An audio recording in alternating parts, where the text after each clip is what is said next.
Welcome back to Paul's Railroad. On today's episode, I am going to show you how I solder my track together. First off, I want to give a big shout out to one of my subscribers, Marty. He gave me some hints and tips and tricks on soldering. I'm sure I've mentioned this before, but as a artist, I'm halfway decent. As a modeler, I'm halfway decent, but model railroading and especially electronics, this is all new for me. So I'm learning as I go, and I really appreciate the comments. I really appreciate any advice, any help you guys want to give me, and I'm using it. Marty, like I said, he gave me some advice on how to use my soldering gun from watching me solder up the carriage lights on one of my videos, and it really helped. So thanks again, Marty. I appreciate it, brother. But anyhow, what you see before you, what I'm going to be using today is I have my soldering station here, and this was inexpensive off Amazon. I think it was around $40. A little bit of flux, of course, my track, my solder, and I'm going to use these hemostats to hold the solder because it does get hot, of course. Now hopefully this will not be a terribly long video. I'm going to do this and I'm going to show you what else I'm going to be soldering together, but just know, again, me being new to this, and I'm not going to show it all, of course, but I'm only going to solder my track together in sections. I'm not going to solder in any of my turnouts. Main reason is I'm using the Bachmann EZ track, and I don't know if I've mentioned or not before, but I'm sure if any of you have used Bachmann EZ track, the turnouts are something to be desired. I'm being very facetious here. I have gone through multiple turnouts I've had to return to the store because they just failed. So I don't want to solder them in, just in case I have a problem down the road, and it should be easier, of course, to remove them. It's going to be difficult once I have, landscaping down around them, but at least if they're not soldered together, that's a little plus. So without further ado, let's get to soldering. I'll show you how I do this real quick. All right. Of course, I'm going to take a little bit of this here flux, put it on a brush. Doesn't take much.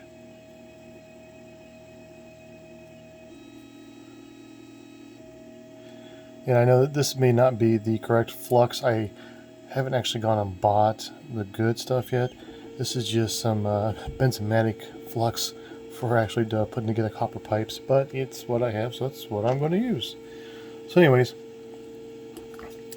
I'm going to take my flux. I'm just going to put a little bit inside this track joiner there. A little bit inside track joiner here.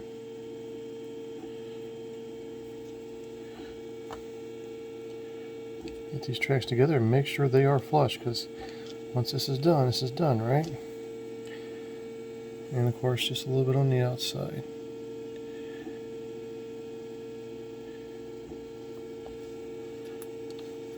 Sorry if my hand got in the way there. Like I said, just a little bit on the outside too. Alright.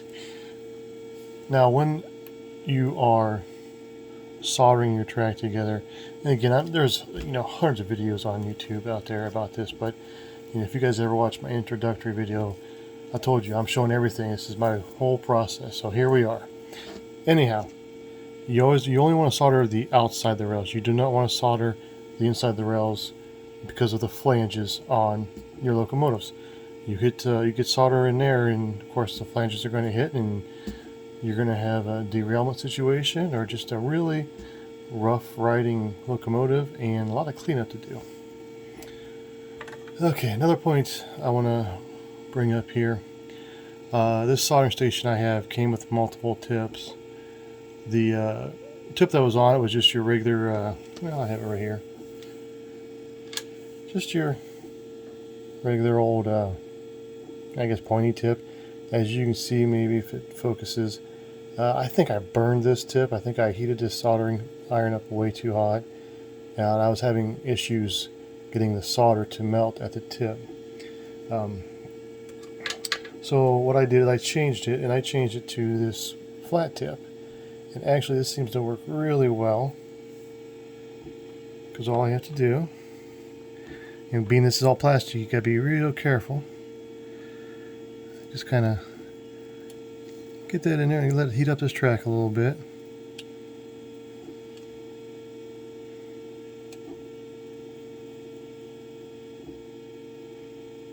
Oh, another good idea is there's a green mat you see in front of you. This is just a silicone mat.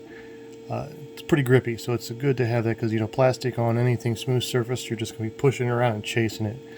So, you know, have a nice grippy work surface if you can. Okay, and we'll just come in here. There we go. That's that. So one side only takes a little bit. That flux makes a big difference, helps it really run fast down in the groove. Or in the groove, sorry, down in the groove.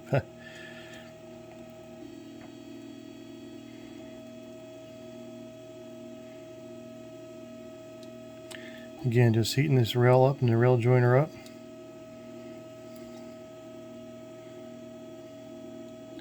Come in here with the solder.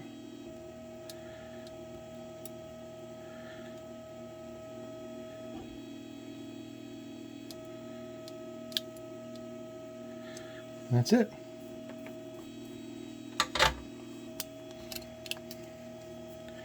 And you got them joined together. Doesn't take much. I mean, you're not welding up, you know, car frame or something like that. Just a little bit of solder. Now what I will do, this isn't bad, but I'll take a piece of sandpaper and just go across the top of these two joints here to make sure if I did get anything on there, which it doesn't feel like it, I clean it off. So that's what we're going to do for the entire rest of the layout, or rest of the track on the layout. Next thing I want to show you is how to get rid of that.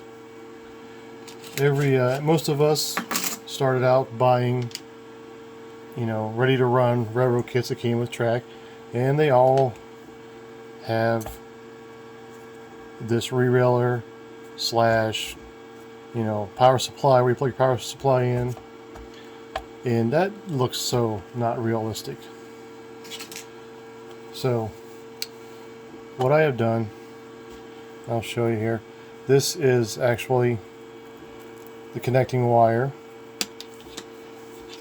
I'll zoom out here just a little bit more, sorry. This right here is the connecting wire to my Bachmann DCC controller. It is the same exact wire that Bachmann uses for their DC controllers. And I have a couple of those, so I'm sacrificing one for this little venture. So all I did was I cut the end off that connected to this joint, or this rail, it's a track here, excuse me.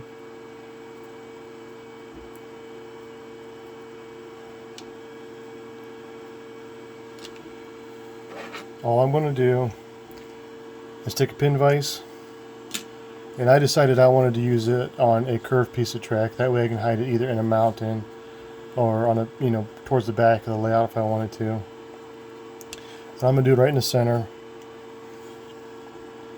Let's zoom back in here real quick. Now all I'm going to do is make sure there's no, you know, big thick pieces underneath where I want to drill, make it easier on me. I'm going to run this little pin vise right along the rail here, and we're just going to drill right through this. Now granted, you could use, you know, a power drill if you wanted to, but this stuff drills so easy, it's so, you know, thin. Again, you want to keep right against that rail.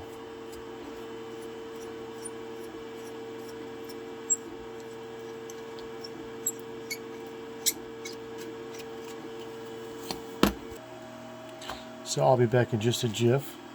I need to grab my helping hands because I want to tin this wire before I even run it through the track pieces. Okay guys, helping hands, they are very helpful. And yes, that was a slight pun intended.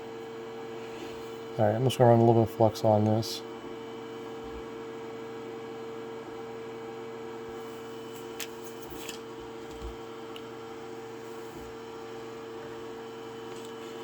And again, just get this all heated up here.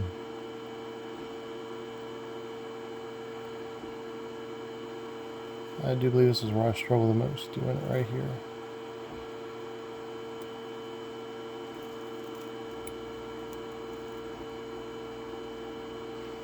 That's not bad. Hey, I'm even impressing myself a little bit there.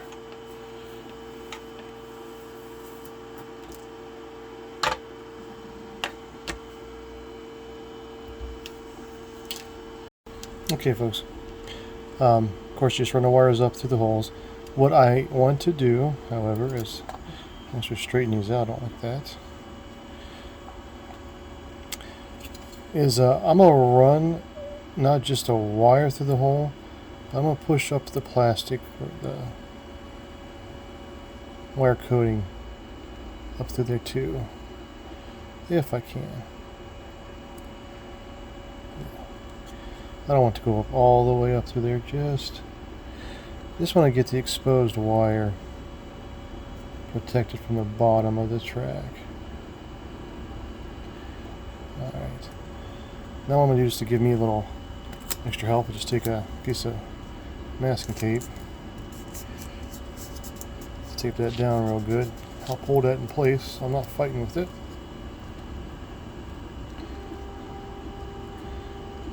Now I know this wire is probably 10 times longer than it needs to be. Matter of fact, it is just way too long. I'm going to snip it off, I'm going to re-tin it, and then we'll go from there. I'll be right back. You don't need to see all that again. Alright, see, I told you I'm new to this. Even I make boo-boos from time to time. Anyways, I cut them shorter and I re-tinned them. So now that they're all done, all I'm going to do is I'm just going to bend them in towards the rails.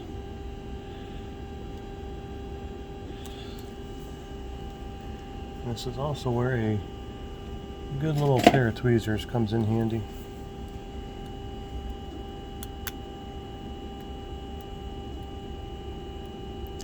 Well, actually, I'm going to see where that goes. Okay. Then I'm going to take a little bit of flux, stick on that rail.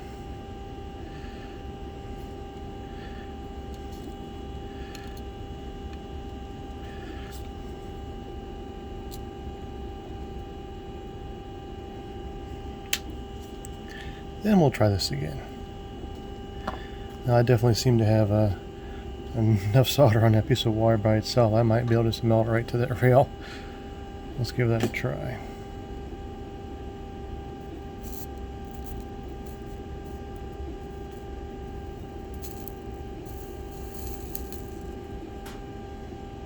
It's not pretty. I might come back and clean that up.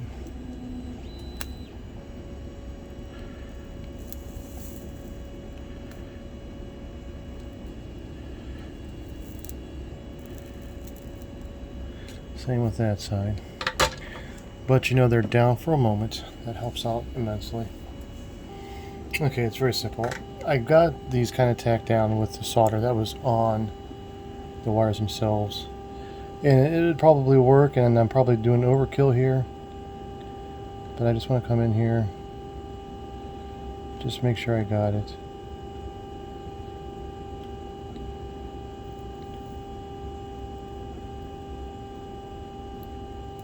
And I'm making a mess. But again, I'll be hiding this. Flip it around here. We'll try this side. I know you guys out there who know how to solder are cringing right now. I'm so sorry. I think that this is going to work though. Let's hope so.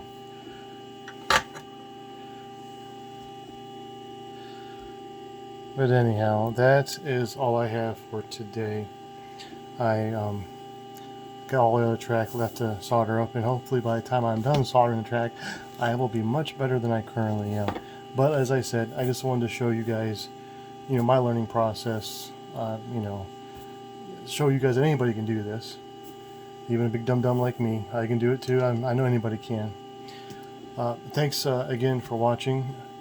You know, don't forget to click like, and don't forget to subscribe to my channel, and tell your friends, tell your family, tell everybody about it. my channel is actually growing a little bit faster than I expected. I have, as of today, a little over 120 subscribers, which is pretty awesome for an old country boy like me. Again, thank you for spending your time with me. Take care, and happy railroading, everybody.